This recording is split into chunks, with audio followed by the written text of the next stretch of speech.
1948 সালে ইসরায়েল নামক একটি রাষ্ট্র যখন প্যালেস্তাইনের বুকে জন্ম লাভ করে, ঠিক তখনই তারা প্যালেস্তাইনের মুসলমানদেরকে তাদের হাজার বছরের পুরাতন মাতৃভূমি ছেড়ে পালিয়ে যেতে বাধ্য করেছে। ঠিক একইভাবে এশিয়ায় আরেকটি দেশ 1948 সালে জন্ম লাভ করে, যেটা নাম হচ্ছে মিয়ানমার। এই মিয়ানমার জন্ম লাভ করেই সেখানকার আরাকান রাজ্যের একটি জাতিকে তাদের হাজার বছরের পুরাতন মাতৃভূমি ছেড়ে পালিয়ে যেতে বাধ্য করেছে। এই জাতির নাম হচ্ছে রোহিঙ্গা মুসলিম জাতি। অত্যন্ত আনন্দের খবর হচ্ছে এই যে আজকে প্রায় 77 বছর পরে হলেও, অর্থাৎ 2025 সালে এসে গাজাবাসী তথা প্যালেস্তাইনের মুসলমানদের পক্ষে বিশ্বের মানবতা অবস্থান নিয়েছে। বিশ্বের মানুষের মানবিক ভোট সাড়া দিয়েছে এই মর্মে যে প্যালেস্তাইনের তথা গাজায় অবরুদ্ধ মুসলমানদেরকে মুক্ত করা উচিত। সমস্ত বিশ্ববাসী সমবেত কণ্ঠে গেয়ে উঠেছে ফ্রি ফ্রি প্যালেস্তাইন।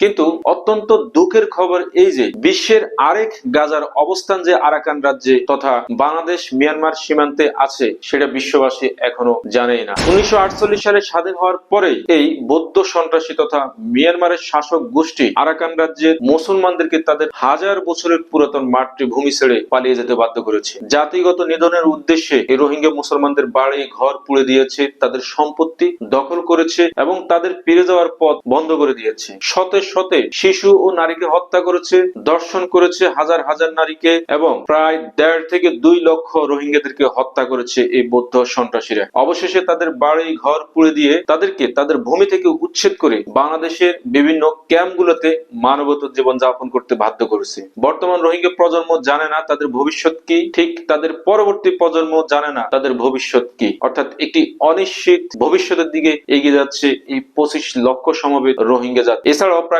10 লক্ষ রোহিঙ্গা 1948 সালের পরে ধাপে ধাপে অর্থাৎ 62, 72, 92, 2012 এবং সর্বশেষ 2017 সালে বিশ্বের বিভিন্ন দেশে গিয়ে অবস্থান নিয়েছে। এটি একটি নিশ্চিত জাতিগত নিধনের উদ্দেশ্যে পরিচালিত পরিকল্পিত একটি হত্যাকাণ্ড, যেটার সপক্ষে এখনো বিশ্ববাসী সোচ্চার হচ্ছে না। মনে রাখবেন, গণহত্যা শুধু বন্দুকের নলে হয় না। কোন গণহত্যার বিষয়ে যদি আপনি চুপ থাকেন বা নীরব থাকেন, তাহলে এটাও এক প্রকারের গণহত্যা। এখনই আমাদের উচিত রোহিঙ্গা মুসলিম জাতির পক্ষে আওয়াজ তোলা এবং তাদের স্বাধিকার আন্দোলনকে সমর্থন জানানো। আমরা দেখতে পাচ্ছি এটি হচ্ছে বিশ্বের আরেকটি গাজা, যে গাজার সম্পর্কে বিশ্ববাসী এখনো জানে না। এটাকে বলা হয় গুপ্ত গাজা। হাজার হাজার রোহিঙ্গা মুসলমান জাতি মানবেতর জীবন যাপন করে যাচ্ছে, যেটা নাকি বিশ্বের মানবতার প্রতি একটা ভয়ানক লজ্জা। 1948 সাল থেকে প্যালেস্তাইনের যুবকরা যেভাবে নিজের জীবন অকাতরে বিলিয়ে দিচ্ছে নিজের মাতৃভূমিকে উদ্ধার করার জন্য, ঠিক একইভাবে এখানেও আমরা দেখতে পাচ্ছি রোহিঙ্গা মুসলমানগণ 1948 সাল থেকেই সশস্ত্র সংগ্রামে লিপ্ত হয়ে